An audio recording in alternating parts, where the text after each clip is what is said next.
Ok, bonjour à tous. On va essayer de commencer. Je vais tenter de gérer le micro et la télécommande. Vous m'entendez ou il faut que je tienne plus haut? C'est bon? Ok. Alors, les formulaires mobiles. J'avais demandé 25 minutes, on m'a laissé 50 minutes pour aller sur les formulaires mobiles. C'est parti. C'est un peu la forme d'interaction la plus présente que vous avez aujourd'hui sur le web. Concrètement, vos utilisateurs vont les utiliser constamment, que ce soit pour créer des comptes, pour faire des retours clients ou même dans les chats, le chat Facebook, Twitter, tout ça, ça reste des formulaires. Et pourtant, aujourd'hui, on se rend compte que c'est un truc totalement galère à utiliser sur mobile. On nous parle d'expérience utilisateur à longueur de journée, à longueur de conférence. Et au final, quand on essaie de remplir ces petites choses-là sur mobile, ça devient catastrophique. Le design de vos formulaires va avoir un très gros impact, un énorme impact sur le taux de conversion. Et donc, ça serait peut-être un peu le moment en 2016 qu'on commence à y faire un petit peu plus attention. Je m'appelle Stéphanie, je suis web et UX designer. J'ai une particularité, c'est que j'adore le HTML, CSS. Et du coup, en fait, dans cette conférence, je vais vous parler beaucoup de design pattern, de petites astuces de design, mais également un peu de code et qu'est-ce qu'on peut faire en fait en HTML5 aujourd'hui pour améliorer nos formulaires sur mobile. La première des choses, généralement, quand on pense formulaire, on pense simplification. Pourquoi ça ne marche pas toujours de simplifier les formulaires ? Une magnifique conférence sur les formulaires ne peut pas débuter sans cette étude que tout le monde cite à tort et à travers. Donc c'est la fameuse étude de ils avaient 11 champs au début, ils sont passés à 4 et du coup le taux de conversion a augmenté de 120%. C'est intéressant, mais cette étude déjà elle date d'il y a 10 ans, donc ça commence à dater un petit peu. L'autre chose un peu critiquable, c'est qu'ils ont fait qu'un seul test. Ils ont testé 11 versus 4, ok ça marche, c'est cool. Pourquoi pas 11 versus 5, 11 versus 6, il y aurait peut-être d'autres choses à faire. Donc là, empiriquement, effectivement, ça marche. Pourquoi, empiriquement, ça peut marcher de réduire vos formulaires ? La méthode du pied dans la porte. Le principe, c'est de se dire c'est beaucoup plus simple de demander une petite chose au départ à un utilisateur que de demander beaucoup de choses d'un coup. Petite astuce, lundi au boulot, si vous voulez que quelqu'un fasse quelque chose pour vous, demandez-lui l'heure pour commencer. Ça crée un lien, ça crée une connexion. À partir du moment où on a eu cette petite connexion, c'est beaucoup plus difficile de refuser quelque chose de plus gros derrière. En e-commerce, par exemple, ça peut se traduire avec le fait de ne pas demander à la création de compte toutes ces informations-là. Le nom, le mot de passe, la rue, tout ça, ça fait des formulaires très très longs. Le plus simple, c'est d'avoir un formulaire court, demander un email et un mot de passe et demander les informations en contexte. Les informations sur la livraison, attendez le check-out pour les demander à votre utilisateur tout simplement. Quand on demande les informations en contexte, on se rend compte que les utilisateurs et utilisatrices sont beaucoup plus enclins à les fournir. Et le contre-exemple, une autre étude qui date pour le coup de 2015 par Handbones, ils se sont dit, bon allez, on nous a dit réduire les champs, ça marche, ok. Ils sont passés de 9 à 6 et leur taux de conversion a baissé de 14%. Pourquoi ? Parce qu'en fait, ils ont retiré le champ le plus engageant qui est le champ Type of Event. Donc ils ne se sont pas démontés, ils se sont dit, bon, c'est pas grave, on refait. Ils ont refait le formulaire, cette fois-ci, ils ont laissé le 9 champs, mais ils ont changé. Ils ont priorisé autrement, donc Type of Event est passé en haut. Et vous voyez qu'ils ont aussi un petit peu tweaké les labels, refait tout ça. Et là, magie, plus 19% de taux de conversion. Donc ce qu'il faut retenir ici, c'est tester. C'est sympa les études, mais il n'y a aucune étude qui va pouvoir marcher à 100% sur vos utilisateurs. Testez le taux de complétion, testez le taux d'abandon, voyez à quel moment les gens vont abandonner le formulaire. Les points d'accrochage, qu'est-ce qui est compliqué pour vos utilisateurs à remplir ? Essayez de les éliminer et mesurer la frustration aussi. Qu'est-ce qui les enquiquine et comment est-ce que je peux faire en sorte pour moins les embêter quand ces personnes-là vont remplir les formulaires ? Commençons par construire notre formulaire. Donc l'idée ici, c'est prioriser la lisibilité et la compréhension. Trop souvent, on voit des formulaires qui sont basés sur un modèle de base de données des utilisateurs au détriment de leurs besoins réels. Un exemple tout bête, je travaillais avec un développeur et le champ d'adresse, donc adresse postale, était limité à 20 caractères. Bien sûr, à aucun moment on vous prévient qu'il est limité à 20 caractères. 153 rue du Faubourg National, mon ancienne adresse, elle est longue. Autant, ça a commencé, je crois que ça s'arrête à Nat. Je dis oui, mais là, un utilisateur, il ne peut pas la remplir totalement. Non, mais c'est pas grave, on a un deuxième champ de complément d'adresse. Oui, pourquoi ? Parce que dans la base de données, on a 2 champs et qui sont limités à 20 caractères. Oui, pourquoi ? La règle des 5 pourquoi ? Donc il y a un moment donné où si on veut faire quelque chose d'efficace, il va peut-être falloir se remettre en question, arrêter de se baser sur des modèles de base de données et penser les formulaires en fonction des besoins réels et en fonction de ce qui se passe dans le crâne des gens qui vont l'utiliser. Et ça demande une grosse collaboration. Je ne veux pas critiquer les développeurs, souvent c'est pas de leur faute. On balance le truc, bah voilà, tu as designé le formulaire de contact. Non, le développeur il se débrouillera. Non, en fait, c'est pas forcément son travail. Du coup, grosse collaboration et faire en sorte que ça corresponde aux modèles mentaux. Première chose, optimiser le label. Donc, le label, c'est le petit texte qui va expliquer aux gens des internets comment remplir notre formulaire.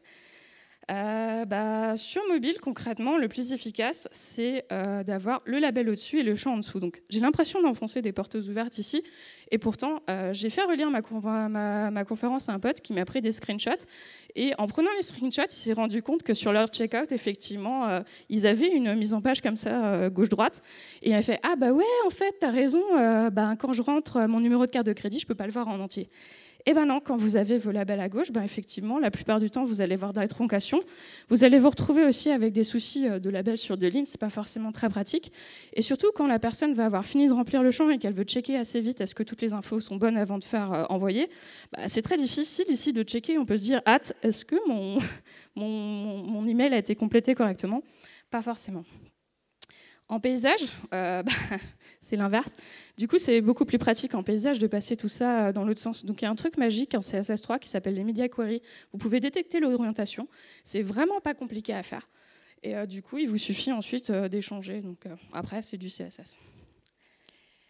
Le clavier prend la moitié de l'espace, voire plus. Alors, OK, on a des téléphones de plus en plus grands, mais du coup, les claviers sont aussi proportionnels. Ce qu'il faut comprendre ici, c'est que, effectivement, à un moment donné, votre utilisateur, votre utilisatrice va perdre la partie du contexte. À gauche, je ne sais pas trop ce que c'est comme adresse. À droite, je comprends assez vite que c'est une adresse de livraison. Vous allez me dire, ouais, mais il l'a vu il y a 3 minutes. Oui, sauf que les personnes aujourd'hui ont une attention plutôt réduite sur le mobile. On fait plein d'autres trucs, on discute avec quelqu'un, on regarde la télé, on remplit le formulaire en marchant dans la rue, c'est totalement déconseillé, mais ça arrive. Bref, le temps d'attention est assez limité. Donc, soyez explicite, adresse de livraison. Comme ça, je n'ai pas besoin de me poser de questions de quelle adresse il s'agit. Évitez le tout majuscule, c'est assez vite pénible à lire. Là, il y a beaucoup de mal. Numéro, c'est quoi? CR, machin, OK. Qu'est-ce qu'on me demande ici? Aucune idée. Et c'est sympa d'être poli, mais j'ai déjà vu ça. Quand vous avez tous les champs qui vous disent « Merci de remplir », mais « Merci de remplir ». Vous avez un très long formulaire qui commence tous par « Merci de remplir ». Oui, enfin, la politesse, OK, mais jusqu'à un certain point. Donc, prévoir des labels clairs, précis, concis. Et si jamais vous êtes dans le cas de mon numéro, je sais pas quoi, c'est RTF, à un moment donné, va falloir l'expliciter. Préférez utiliser des descriptions, en fait. Donc le principe des descriptions de champs, c'est effectivement déjà aider à comprendre ce qu'on me demande.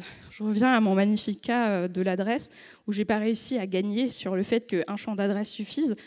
Expliquer quand même ce que les gens peuvent mettre dans le deuxième champ d'adresse. Donc là, le premier, c'est la voie, tout ça.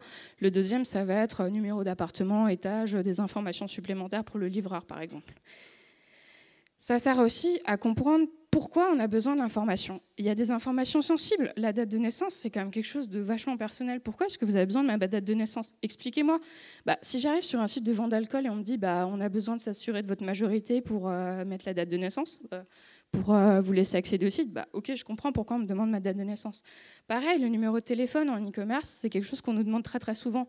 Sauf que aujourd'hui, on a tellement l'habitude de se faire spammer sans donner son numéro de téléphone qu'on est plutôt pas trop d'accord de le donner. Donc expliquez-le. Expliquez que effectivement, le numéro de téléphone, il va servir au livreur en cas de besoin et que ça peut être plutôt utile. Où trouver l'information? Mon numéro, c'est RTF, machin, truc bidule. Donc cette fois-ci, plutôt que d'avoir directement l'explication, quand vous avez des explications très très longues, ça peut être intéressant de découper. Donc un petit lien pour expliquer à vos utilisateurs. En fait, le code promo, il vous est envoyé par mail. Le code promo, vous pouvez le trouver derrière un bon de réduction, ce genre de choses. On clique dessus. Donc là, en fonction de l'espace, ça peut être une petite pop-up, ça peut être plein de techniques de design différentes. Mais expliquez où trouver les informations. À votre droite, donc à ma gauche, on a travaillé avec mon développeur sur une application hybride. Donc le principe, c'est que c'est une application HTML, CSS qu'on encapsule dans une petite boîte qui permet d'en faire une application native. Et donc, ça sert à des personnes qui font de la télésurveillance, qui ont des centrales de surveillance. Donc, la première chose qu'on doit faire, c'est associer sa centrale. Donc, il faut dire son numéro de centrale et son code d'alarme. Et ben, le numéro de centrale, le numéro de série, pour le trouver, il y en a 5 derrière le label, enfin derrière la petite boîte. Donc, là, ce qu'on fait, c'est qu'on va ouvrir une petite modale avec une image où on dit, voilà, où est le numéro de série. Pareil, code d'alarme, si la centrale a été installée il y a 6 mois, 1 an, est-ce que vous vous souvenez d'où trouver votre code d'alarme? Pas forcément. Comprendre comment je vais devoir la formater. Ça aussi, expliquez-moi ce que vous attendez de moi. Twitter le fait plutôt bien, 140 caractères. Vous savez au fur et à mesure, là en haut, combien de caractères il vous reste en temps réel. Les formats de date, les développeurs adorent les formats de date. En fonction du pays où vous êtes, c'est potentiellement la galère monstrueuse. Et du coup, spécifier. Dites-vous qu'il y a des gens qui viennent d'autres pays qui vont sûrement visiter vos formulaires. En France, là, c'est exactement la même date. Je veux le 12 octobre 1984. Sauf que si une personne est anglaise, américaine, et vous le rentre en format US, du coup, elle ne vous rentre pas le 12 octobre, elle vous rentre le 10 décembre. Potentiellement, ça peut poser quelques petits soucis. Donc, encore une fois, les descriptions, ça peut permettre de faire ce genre de choses. Puis vous allez me dire, pourquoi tu n'utilises pas un label à la place des descriptions dans ce cas-là? Parce que parfois, ce n'est pas toujours une bonne idée. Il y a eu des tests utilisateurs qui ont été faits par Nielsen en 2014 sur de l'eye tracking.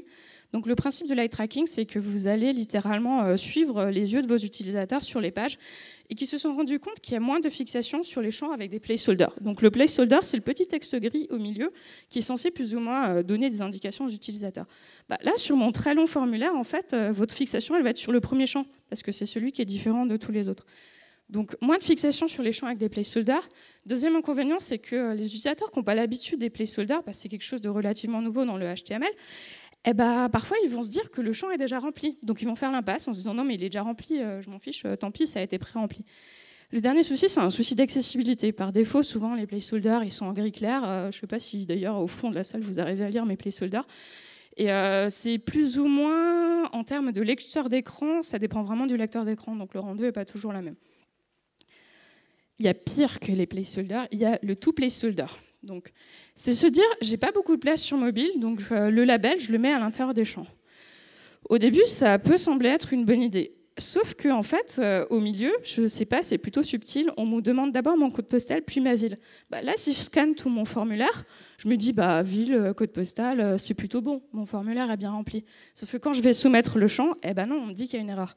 Bon, j'ai triché volontairement, je vous ai mis des messages d'erreur pas très explicites, mais concrètement là, la seule façon, en cas d'erreur, de le remplir correctement, c'est de vider le fameux champ et de le re-remplir. Donc, si vous avez des placeholders à la place des champs, surtout sur des trucs très très longs, vous augmentez la mémoire à court terme d'un utilisateur mobile qui est potentiellement dans une situation où déjà de base il ne fait pas forcément trop attention et vous allez dans un système de surcharge cognitive. L'idée c'est don't make me think, c'est Steve Krug qui disait ça, faites en sorte que vos utilisateurs n'aient quasiment pas besoin de penser et prémâchez-leur le boulot. À une exception près, les formulaires courts, par exemple, ça peut marcher pas trop mal. Sur formulaire de login, typiquement, nom d'utilisateur, mot de passe, en termes de mémoire à court terme, ça va plutôt bien. Les champs de recherche aussi, ça peut marcher. Donc, à bannir pour les très longs formulaires, si vraiment vous manquez de place sur mobile, ça peut être utilisable sur du truc un peu court. Et puis, il y a une solution hybride qui a commencé à voir le jour, c'est ce qu'on appelle les floating labels. Le principe, c'est de se dire, le problème du placeholder, c'est que quand j'ai commencé à taper, il disparaît. Plutôt que de le faire disparaître, je vais le laisser, mais du coup, je vais le remonter. Donc, la petite démo ici. L'utilisateur là, en fait, il voit assez vite ce qu'il fallait remplir. Donc ça va se faire en JavaScript. Il y a plein de scripts sur Internet. Ça commence à devenir intéressant. L'intérêt, c'est que ça permet de gagner de la place en hauteur sur mobile. Par contre, l'inconvénient l'utilisateur croit que les champs ont été pré-remplis, vous n'y coupez pas. Donc testez, voyez si ça fonctionne ou pas sur vos utilisateurs. Testez sur des vrais navigateurs, des fois que le JavaScript est un petit peu dysfonctionnel, mais dans tous les cas, testez. À disposition et mise en page, quelques petites astuces. Donc pareil, un gros débat, c'est est-ce qu'il vaut mieux marquer les champs obsolètes et obligatoires ? Dans le meilleur des mondes, surtout pour les formulaires longs, l'idéal, ça serait de marquer les deux. Si vous marquez qu'un des deux, si par exemple vous marquez que les champs obligatoires, l'utilisateur, l'utilisatrice va devoir deviner que le champ n'est pas obligatoire en fonction des autres champs qui ont été remplis. Vous vous souvenez que sur mobile, on n'a pas beaucoup de place, on perd assez vite le contexte. Du coup, potentiellement, si en plus le premier champ obligatoire ou le premier champ pas obligatoire, il est plus bas dans la page, eh ben, il va devoir scroller pour voir l'information de comment les champs obligatoires sont-ils marqués ou pas. Et du coup, c'est vachement plus compliqué. Donc, au pire, si vous n'avez pas la place, les études montrent qu'il vaut mieux marquer les champs obligatoires que pas obligatoires. Parce que souvent, les champs non obligatoires sont très bas. On a tendance à mettre tout ce qui est obligatoire au-dessus. Donc, même problème. Le premier champ obligatoire non obligatoire que vous allez remplir, il sera très très bas dans la page. Prévoir la localisation. Par localisation, j'entends traduction. Le plus tôt possible. C'est génial de faire un super formulaire avec tous ces labels en anglais. Ça rentre pile poil. C'est nickel, même sur un iPhone en 320 pixels de large. Et là, on vous dit que le site va être traduit en allemand. Ou pire, en japonais, en hébreu, en d'autres langues qui ne s'écrivent pas de gauche à droite. Si vous savez que vos sites vont être traduits, testez-les, essayez d'avoir la localisation et les variables de langue le plus tôt possible pour être sûr que ça fonctionne dans tous les cas. Voyons un petit peu les contraintes de nos écrans mobiles. Alors ça aussi, c'est la base de la base, et pourtant, à chaque fois qu'on utilise des formulaires mobiles, on se rend compte que la moitié des gens oublient de le faire, c'est lier les labels au champ. L'intérêt de lier les labels dans le champ, en HTML, ça se fait avec un for, et il faut que le for et l'ID soient exactement les mêmes. Ça permet de faire en sorte que quand je clique sur le label, du coup, je vais activer le champ. C'est très très pratique sur les checkbox, les boutons radio. C'est vachement moins pénible d'appuyer sur un gros label que sur ce tout petit bouton. On va essayer de zoomer, dézoomer. Et puis, pensez que vos doigts sont quand même vachement moins précis qu'une souris. Et en plus, vous n'avez pas le tab pour remplir très très vite pour passer d'un champ à un autre. Donc faites en sorte que vos champs soient suffisamment grands en termes de zone de touch, et faites en sorte aussi qu'il y ait suffisamment de marge entre vos différents champs pour que quand vos utilisateurs, utilisatrices appuient quelque part, ça ne vous sélectionne pas de champs en même temps. Donc pareil, ça, c'est pas très compliqué à faire en CSS, mais il faut y penser. Indiquer le focus en CSS, ça vous permet de dire, voilà, tu es dans ce champ-là actuellement. Sur des formulaires plutôt longs, c'est encore une fois très pratique pour savoir où on en est. Et puis, pensez au retour au touch. Donc, il y a un truc en CSS qui s'appelle deux points actifs. Ça permet de faire ce genre de petites choses. Ou quand j'appuie sur le label, vous voyez, c'est très bref. Mais j'ai une demi-seconde où je me rends compte que, oui, effectivement, j'ai bien appuyé, il va se passer un truc. Pareil sur l'envoi, en fait. Faites en sorte que vos utilisateurs sachent à tout moment qu'est-ce qui s'est passé dans le navigateur et que, effectivement, quand ils ont appuyé, ça a marché. Ça leur évitera d'appuyer 50 fois sur le petit bouton envoyer. Une petite spécificité d'iOS, j'avoue que je ne l'ai pas vu encore sur les claviers Android, mais vous pouvez très facilement passer avec les petites flèches d'un champ à un autre. Du coup, ça veut dire qu'il faut qu'un truc en HTML qui s'appelle le tab index, qui est l'ordre des champs, soit le même que l'ordre affiché. Parfois, quand on rajoute des champs dynamiquement en Ajax, tout ça, on se retrouve avec un tab index qui change.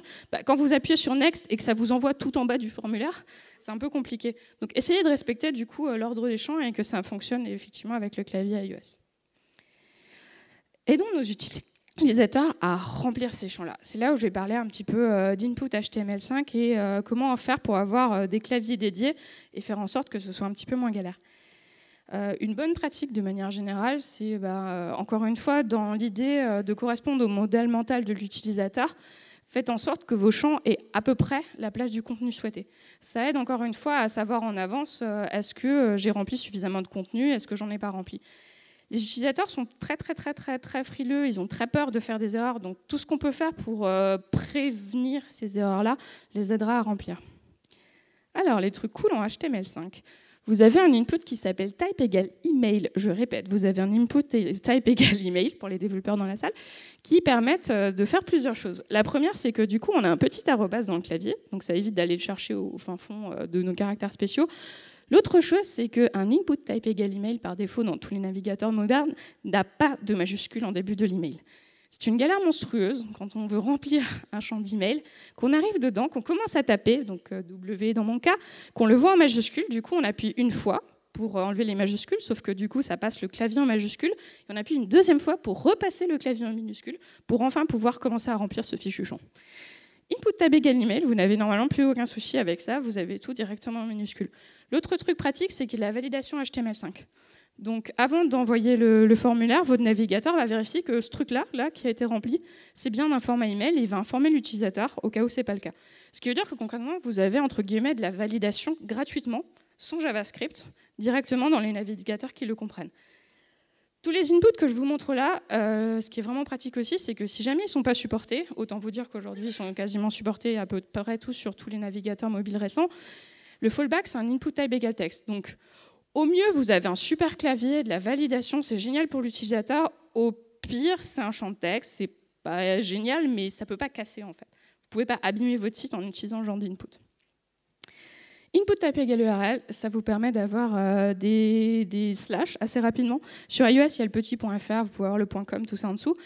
Et le truc cool, c'est que si vous avez déjà rempli plein d'URL, il est capable de récupérer dans l'autocomplétion d'autres URL que vous avez remplies. Donc encore une fois, aller beaucoup plus vite pour l'utilisateur.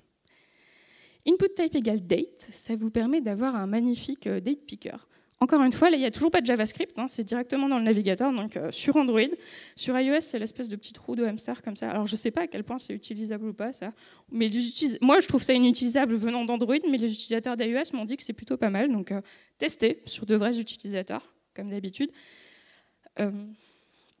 Donc, input type égale dates, ça, c'est plutôt bien supporté aussi, à part sur Firefox Desktop. Input type égale number. Là, ça commence à devenir intéressant. Je veux avoir des nombres. Alors, dans la spécification HTML5, je vous laisserai débattre de l'utilisabilité de l'input type égale date entre vous après. Donc, dans la spec HTML5, en fait, on vous dit concrètement que dans un input type égale number, on peut mettre des nombres. Alors, petit cours de mathématiques, un nombre, ça peut être positif, négatif, un nombre peut avoir une virgule ou pas. Ça commence, enfin, c'est tout bête, mais il faut y penser. Ça veut dire que potentiellement, là-dedans, vous pourriez mettre des chiffres à virgule, voire du négatif. Donc, il y a deux choses. C'est qu'effectivement, c'est des nombres et c'est censé être utilisable avec des incrémenteurs, donc pouvoir faire plus, plus, moins, moins. Vous voyez assez vite le problème de, si j'utilise un input type égale number sur un numéro de carte de crédit, faire plus, plus, plus, plus pour rentrer à ma carte de crédit, vous y serez encore demain. Donc c'est plutôt pratique, mais en même temps, c'est pas forcément toujours super adapté à tous les types de champs. Et donc vous avez un joli clavier. Donc sur Android, par défaut, ça ressemble à ça. Sur iOS, vous avez le clavier nombre avec tous les signes mathématiques. Si vous voulez un clavier un peu plus restrictif sur iOS, vous pouvez utiliser ce qu'on appelle un pattern. Donc pour les développeurs, c'est une regex en fait.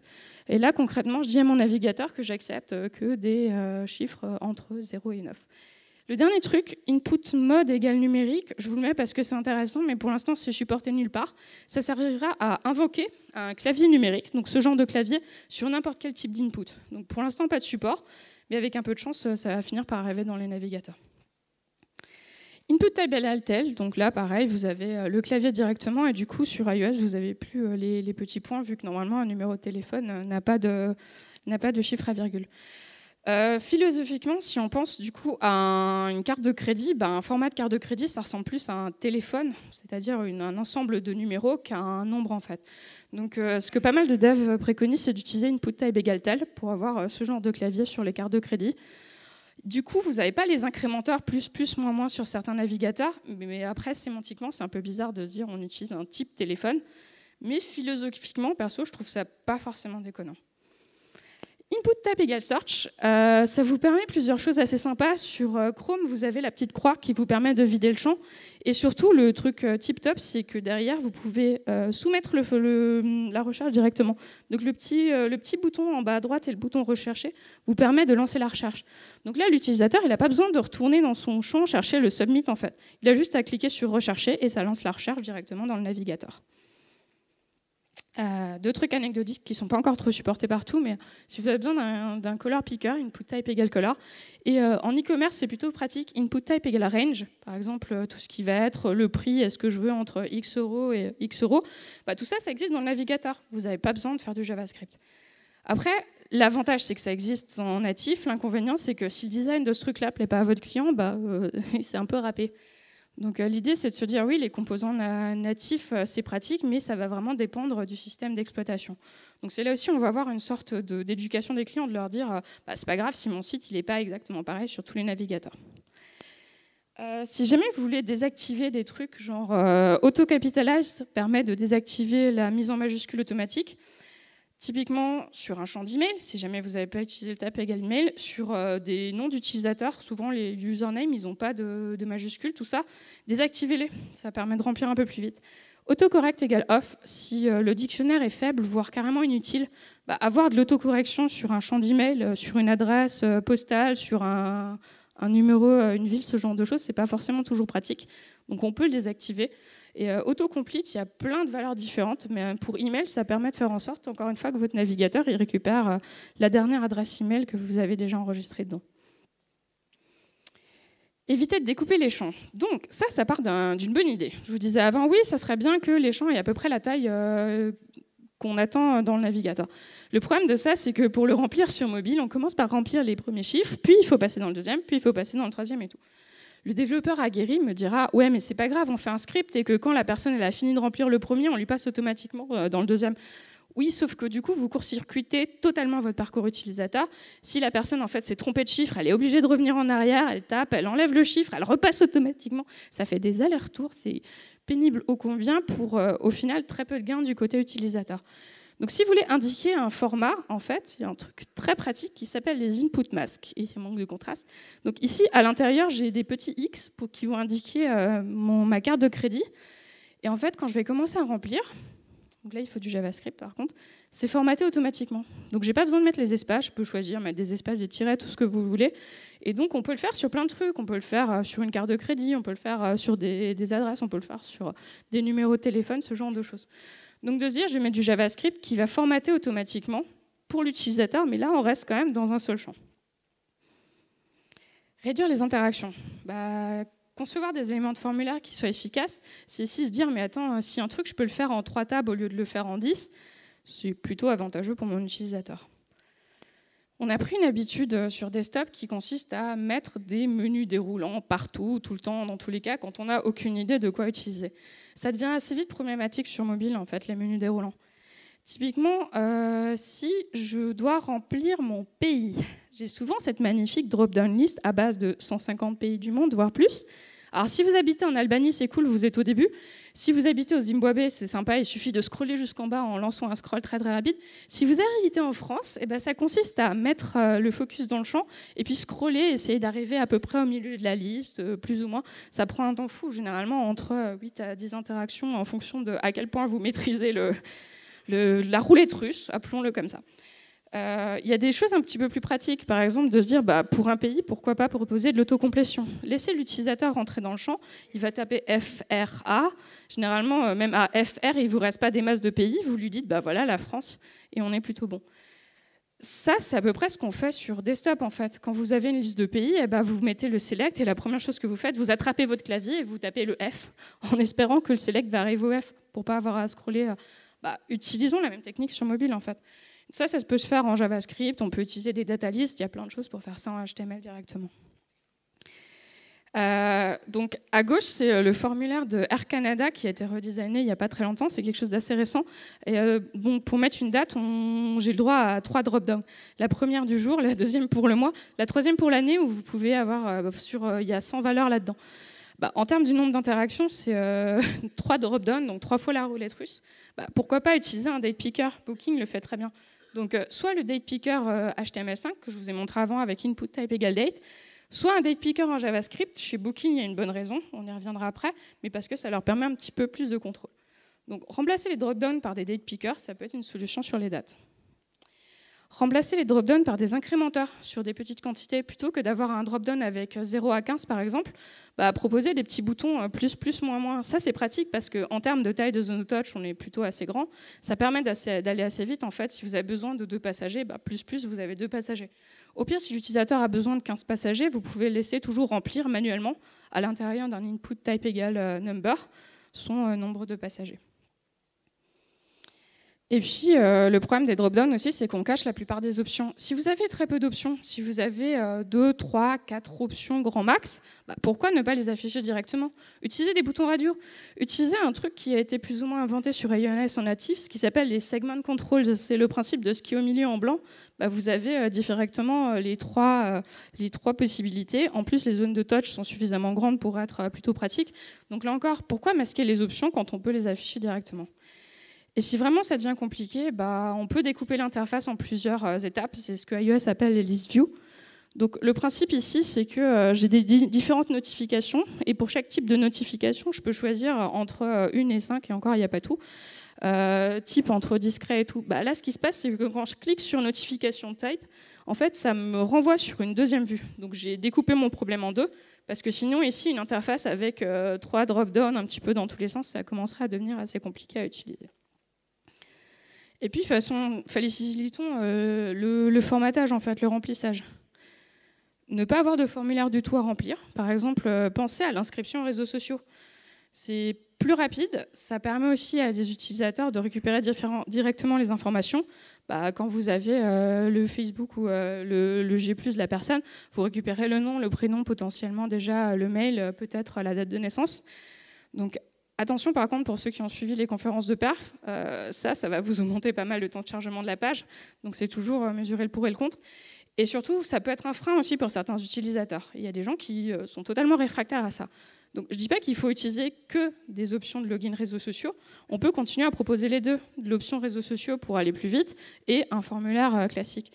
Et puis, pensez aussi aux comptes invités sur un site e-commerce. Laissez les gens finir leur checkout et vous n'avez peut-être pas forcément toujours besoin qu'ils créent un compte. Ou mieux, laissez-le finir le checkout et proposez-leur à la fin du checkout de dire « Ah, au fait, est-ce que vous voulez créer un compte pour pouvoir suivre vos colis, par exemple ?» Ce genre de choses. Donc, il y a plein de moyens. Évitez de demander plusieurs fois la même information juste parce qu'on a la flemme de vérifier. Donc demandez 2 fois l'adresse email, demandez 2 fois le mot de passe. Potentiellement, on va faire plein d'erreurs. En plus, sur mobile, vous n'avez pas le fameux copier-coller. Alors sur desktop, ils sont malins. Maintenant, ils vous empêchent de faire des copier-coller. Donc vous êtes obligé de taper 2 fois la même adresse, ce qui est particulièrement pénible.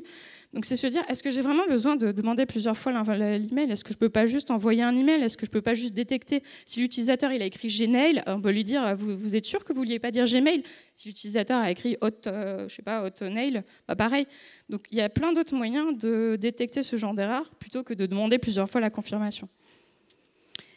Et puis parfois, accélérer le chemin utilisateur. Ici, mon utilisateur il veut se connecter. Quand je clique sur connexion, mettez le focus directement dans le premier champ. Alors, à éviter dans les formulaires de contact, si la personne arrive sur votre page de contact, je ne vous dis pas de mettre le focus sur le champ de contact. Mais par contre, là, clairement, la personne, elle veut se loguer. Donc, à partir du moment où elle veut se loguer, hop, je lui mets dans son identifiant, elle peut aller un petit peu plus vite. Autocompléter. Tout ce qui est possible. Il y a plein de scripts. Donc, ça, c'est un truc assez pratique proposé par Algolia. Concrètement, je veux aller aux Champs-Élysées. Je vais commencer à taper champ. À partir du E, normalement, il me propose l'adresse en entier. Et il me l'a auto-complété, auto-formaté, j'ai plus rien besoin de rentrer. Donc ça existe, c'est disponible. Dites-vous que tout ce que vous pouvez remplir par défaut, pré-remplir, c'est des choses que les utilisateurs et utilisatrices n'auront pas besoin de remplir. Pareil, les cartes de crédit, vous n'avez pas besoin de demander le type de carte de crédit. En fait, vous pouvez le détecter automatiquement en fonction des chiffres que les utilisateurs vont remplir. Donc si vous n'avez pas besoin d'une information, si vous pouvez la deviner à base d'algorithmes, ce genre de choses, faites-le, ça fait moins de choses à remplir. Et imaginez un monde où on n'aurait même plus besoin de remplir de formulaires. On a plein de capteurs sur nos appareils, de la géoloc, du micro, ce genre de choses qui nous permettraient d'aller plus vite. Donc pour venir ici, j'utilise Citymapper. Donc le principe de Citymapper, c'est qu'on vous propose d'aller d'un point A à un point B. On peut utiliser la géolocalisation ici pour gagner un peu de temps. Donc je vais arriver dans le champ, je vais faire hop, géoloc, j'accepte de me géolocaliser. Il va récupérer mon adresse tout seul, j'ai quasiment rien à faire, voilà, parfait. Et j'ai en plus l'autocomplétion sur la deuxième adresse. Hop, il l'a trouvé. Donc en 10 secondes, même pas, j'ai rempli mon champ là où normalement j'aurais dû déjà trouver l'adresse de mon hôtel, donc je serais de toute façon allée sur Google Maps pour la retrouver, et du coup taper de manière très pénible. Input type égale file, ça existe depuis super longtemps. En HTML, on a un petit attribut qui s'appelle accept, qui vous permet de dire ici je vais accepter différentes choses, des images, du son, de la vidéo. Par défaut, ça ressemble à ça. Donc, l'appareil de l'utilisateur lui met une petite modèle et dit tu peux utiliser la caméra, donc prendre une photo directement, ou alors aller chercher dans les documents. Après, ça vous ouvre la caméra. On peut ne pas avoir la petite modèle, on peut faire en sorte que quand un utilisateur, une utilisatrice va appuyer sur un bouton, on ouvre directement la caméra. Donc, accept caméra, non, capture égale caméra, ça vous ouvre l'appareil photo. Au milieu, ça va vous ouvrir mon magnifique petit pour faire de la vidéo. Et le dernier, ça va vous ouvrir le microphone directement. Donc ça, c'est tout dans le navigateur, en fait. C'est pas du natif.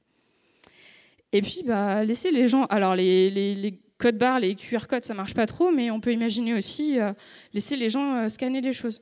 Là, c'est nouveau mon application où les utilisateurs vont devoir remplir le numéro de la centrale. Laissez-les scanner leur boîte de la centrale et auto-remplissez le numéro. Donc avec des appareils photo en fait, sur nos mobiles aujourd'hui, on pourrait détecter plein de choses. On pourrait faire de la VR par exemple. iOS vous propose carrément de scanner votre carte de crédit, plus besoin de la remplir. Donc il y a plein de choses qu'on peut faire aujourd'hui juste avec du média qui vous permettent de scanner et d'autodétecter ce genre de choses. Attention par contre, dans le navigateur, c'est pas comme en natif, vous allez devoir demander les permissions une à une. Donc si vous voulez de la géologue, il va falloir accepter la géologue, si vous voulez du média, il faut accepter donc une à une. Ce qu'il faut comprendre ici, c'est qu'on ne peut pas forcément toujours demander directement. CityMapper, ils sont malins, ils ne m'ont pas demandé la géologue quand je suis arrivée sur le site, ils me l'ont demandé en contexte, ils me l'ont demandé au moment où j'en ai vraiment besoin. Il y a des blogs, par exemple, vous arrivez dessus sur mobile, il vous dit « Bonjour, est-ce que je peux vous géolocaliser ?» Non. Déjà, pourquoi avez-vous besoin de me géolocaliser? Vous êtes un blog? Je ne comprends pas. Et surtout, au final, on me demande un accès à une donnée très personnelle qui est de la géoloc, sans me dire ce que je vais avoir en échange. Donc, les bonnes pratiques ici, c'est prévenir l'utilisateur, lui faire comprendre en contexte pourquoi il va avoir besoin ou elle va avoir besoin de ce genre de choses, et du coup, lui faire comprendre ce que la personne va pouvoir gagner en échange. Là, la géoloc, c'est clairement un gros gain de temps à ne pas avoir à remplir une adresse. Et puis, dans un monde merveilleux, on va pouvoir connecter plein de trucs. On va pouvoir imaginer ne plus remplir de formulaires. Donc, il y a un truc sympa par Google qui s'appelle le Physical Web. Le principe, c'est faire communiquer des beacons, des Bluetooth, ce genre de choses. Et de se dire, je vais me balader, je vais pouvoir interagir avec des appareils autour qui vont pouvoir broadcaster des URL en Bluetooth. Où il y a une spec Bluetooth aussi en HTML5 qui va permettre d'interagir directement. Donc, encore une fois, beaucoup moins de choses à remplir pour nos utilisateurs et pouvoir agir directement avec des objets et plein d'autres choses. Bon, on a construit nos formulaires, c'est cool. Maintenant, il va quand même falloir gérer les erreurs de nos utilisateurs. La première chose, c'est mieux vaut prévenir que guérir, les vieux adages de grand-mère. Concrètement, faire en sorte que mes utilisateurs ne fassent pas d'erreurs. Attention à vos options par défaut. À l'université, on m'a demandé mon statut marital, soit qui était facultatif, certes. Sauf qu'en fait, la valeur par défaut ici, c'est divorcé. Alors j'ai deux choix en tant qu'utilisateur. Soit je ne remplis pas ce formulaire et donc l'université va croire que je suis divorcée. Soit du coup, ce truc qui est facultatif ne l'est plus tellement puisque je vais devoir le corriger pour mon vrai statut marital. Pareil pour le genre auto-coché homme. Ok, c'est cool. C'est facultatif, c'est bien. Alors j'ai deux choix. Soit je les laisse croire que je suis un homme, ce qui ne me gêne pas forcément. Soit je change mon genre et dans ce cas-là, c'est plus si facultatif que ça.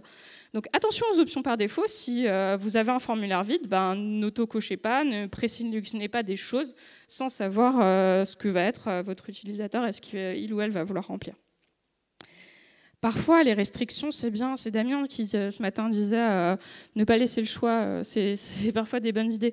Booking fait un truc plutôt intelligent, c'est qu'à partir du moment où vous avez rempli votre votre date de départ, vous voyez que toutes les dates avant celle-là sont grisées. C'est un truc tout bête, mais ça vous évite de taber par erreur sur le samedi de la semaine précédente.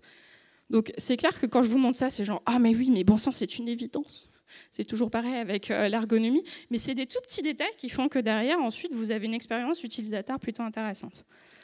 Et puis encore une fois, informez-les, ce dont je vous parlais avant, le nombre de caractères dans les champs, les descriptions des formats, tout ce que je vous disais avant, les informations inline, tout ça, non seulement ça aide les personnes à remplir, mais ça les aide aussi à ne pas faire d'erreur.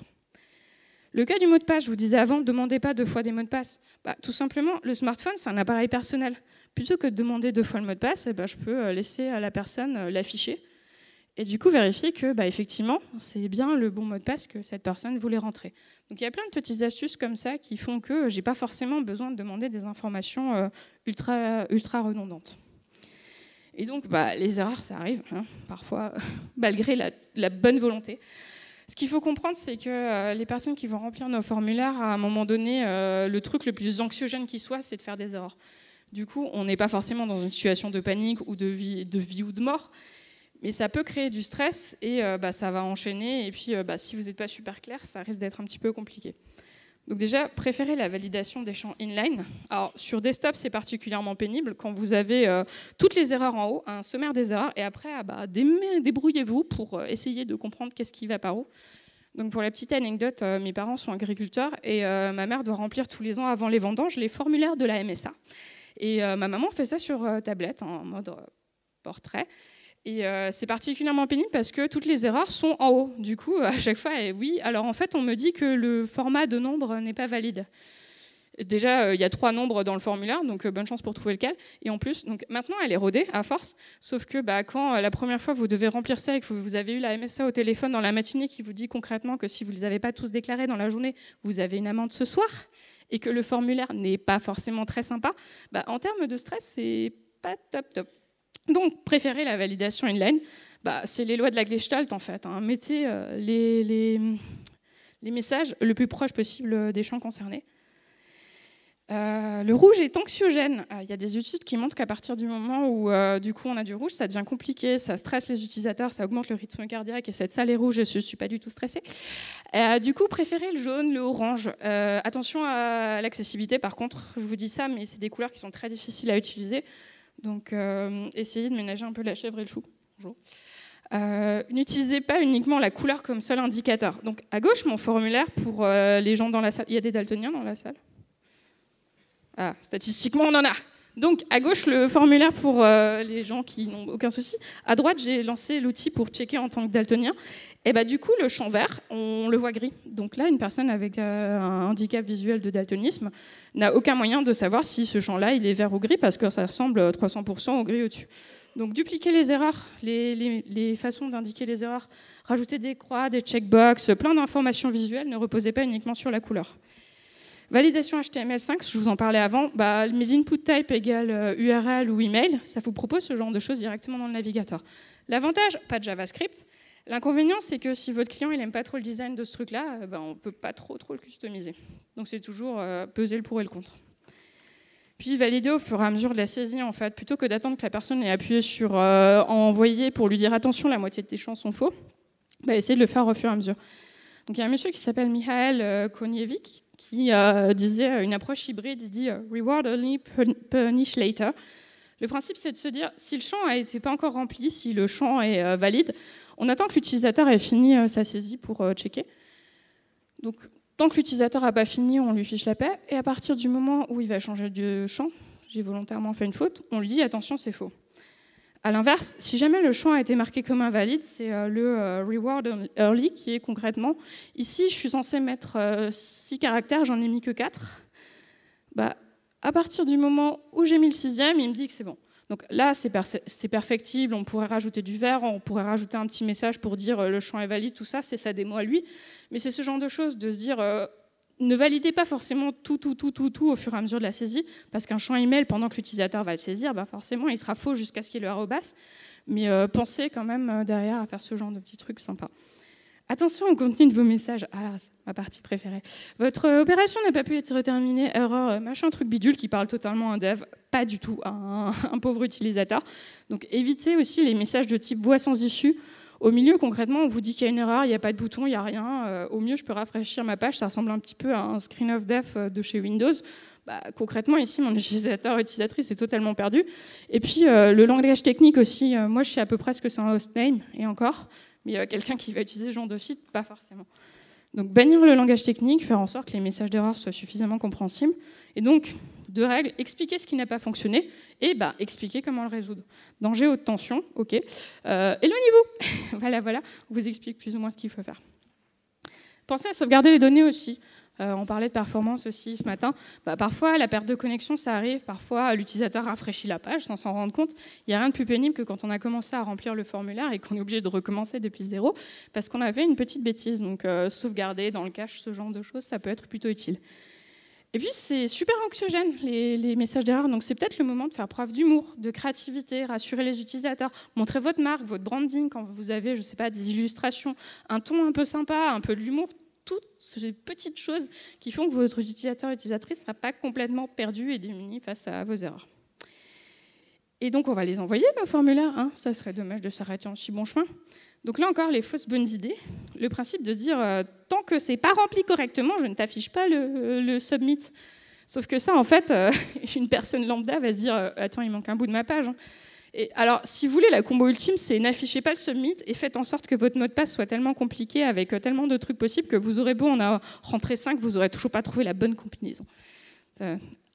inutilisable. Donc si vraiment vous voulez faire en sorte qu'on ne puisse pas envoyer le formulaire, pensez à désactiver le champ, grisez-le, mais montrez quand même qu'à un moment donné, la personne va pouvoir envoyer ce fameux formulaire. Si vous avez plusieurs actions, faites en sorte que l'action principale soit la plus visible. Donc là encore, label, position, couleur. Alors la question de est-ce que je le mets à gauche ou à droite, ça dépend des systèmes d'exploitation en natif. En web perso, si on part du principe que ça c'est un formulaire de checkout, j'ai tendance à mettre l'action qui permet d'aller de l'avant à droite, sur votre droite, et l'action qui permet de revenir en arrière sur la gauche pour une question un peu de timeline linéaire. Utilisez les verbes d'action précis. Donc là, du coup, c'est ballot parce qu'on ne peut plus vraiment avoir le gauche-droite, mais ajouter l'adresse de livraison, c'est quand même plus simple que ajouter, du coup, si jamais je suis plus bas dans la page et que effectivement j'ai plus le label du haut, adresse de livraison, je sais ce que je suis en train d'ajouter. Et encore une fois, j'insiste dessus, mais c'est super important, c'est les feedbacks au touch. Là, l'utilisateur, quand il va appuyer, il sait que ça a été envoyé, il s'attend à avoir un petit truc, mais au moins il sait que ça a bien fonctionné. C'est super important parce que comme on n'a pas de souris, on n'a pas vraiment de feedback pour savoir si on a appuyé au bon endroit ou pas. Donc, ce qu'il faut retenir pour ceux qui ont dormi au fond de la salle et pour pouvoir briller lundi au boulot. Réduire le nombre de champs, ça peut marcher, mais tester. Demandez les informations à vos utilisateurs et utilisatrices en contexte, ça va les encourager à les fournir. Les labels, clairs, concis, au-dessus des champs en portrait, sur le côté en paysage. Utilisez les descriptions des champs si vous avez des champs compliqués pour aider les gens à les remplir. Attention au placeholder, c'est pas forcément toujours une super bonne idée. Pensez à la taille des champs, à la taille des boutons, les retours au touch, bref, optimisez pour que ça fonctionne sur un petit écran avec des doigts. C'est du digital. Utilisez les types HTML5 pour invoquer, j'adore ce mot, invoquer. J'invoque un clavier, bref, pour avoir les bonnes fonctionnalités. Utilisez les menus déroulants en dernier recours. Je vous ai montré plein d'autres idées. Réduire le nombre d'interactions. Donc, si vous pouvez faire un truc en 3 interactions, pourquoi en faire subir 15 ?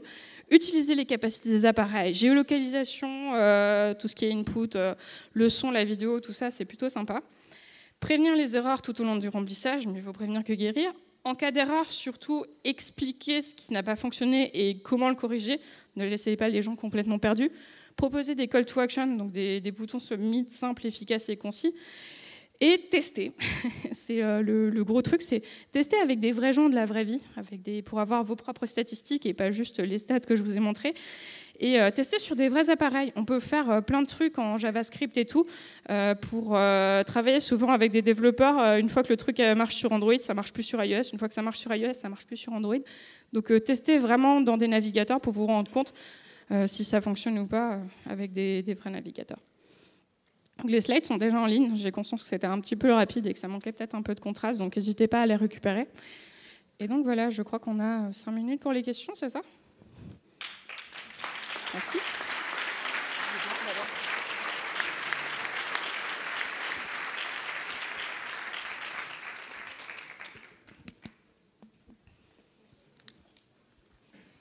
Sinon, vous avez le droit d'aller manger. Non.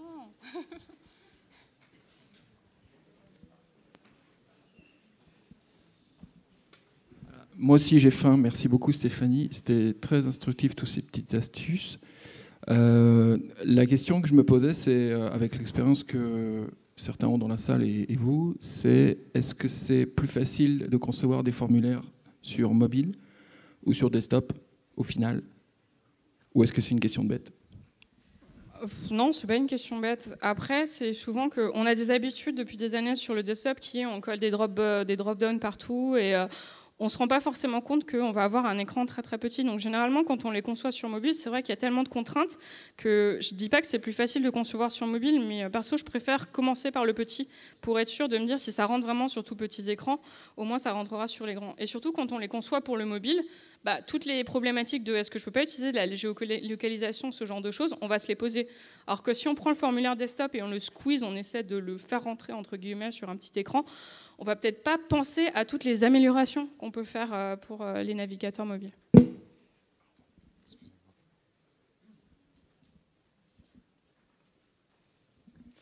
Oui, j'avais une remarque en fait. Je trouve super sympa que dans ta présentation, tu prends plein de solutions intéressantes niveau ergonomie. Hein. Je voulais juste faire remarquer qu'il y a une partie de ces solutions qui sont relativement simples techniquement à implémenter, et il y en a d'autres, c'est la merde. Genre, ça veut dire beaucoup de développement JavaScript, beaucoup de tests, si possible, essayer de faire avoir des jeux de tests automatisés sur beaucoup de choses.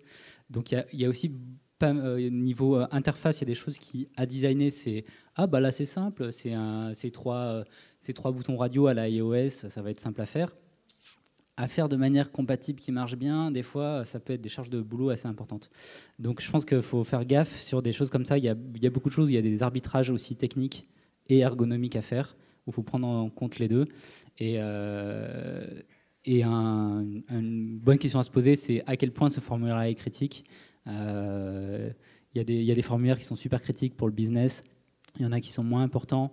Avoir une select avec 50 éléments dedans, c'est pas idéal, mais des fois, par rapport à l'alternative qui coûte 4 jours de boulot, sur un formulaire pas critique, c'est la bonne chose à faire, par exemple. Ouais, clairement, c'est ce que je disais. Là, je vous ai montré les bonnes pratiques dans un monde idéal où l'ergonomie coûte pas très cher. Et oui, non, clairement. Après, il y a des scripts tout faits, mais encore faut-il les tester sur son vrai navigateur. Des fois, ils sont pas à jour.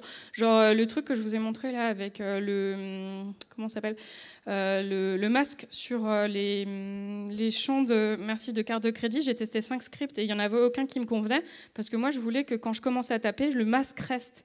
Et on m'a dit, c'est une nana super connue dans le web qui a fait ce script-là, qui disait ouais, par contre, j'ai pas fini et j'ai des soucis d'accessibilité avec les lecteurs d'écran. Donc même le script visuel là que je vous ai montré, fait par des personnes qui sont super calées techniquement, il y a encore des améliorations. Pareil, les démos que j'ai vues, genre il y en a une où je lui ai renvoyé le code au gars, je lui ai fait attends, c'est génial ta démo, mais t'as oublié de linker le label au formulaire, quoi. Enfin, c'est une ligne donc c'est pas très compliqué. Donc même des gens qui font des démos sur internet de formulaires, il y a encore des choses où on oublie ou alors on sait pas. Enfin, il y a des développeurs, quand je fais une formation initiation HTML, CSS, ils font « Ah, mais on fait ça, on peut lier les labels au champ, mais c'est merveilleux !» Oui, c'est la base, mais c'est bien, vous êtes en formation pour ça. Mais oui, effectivement, donc, comme tu dis, c'est toujours un arbitrage entre le truc ergonomique de ouf, génialissime, et les 15 jours de JavaScript pour le développer.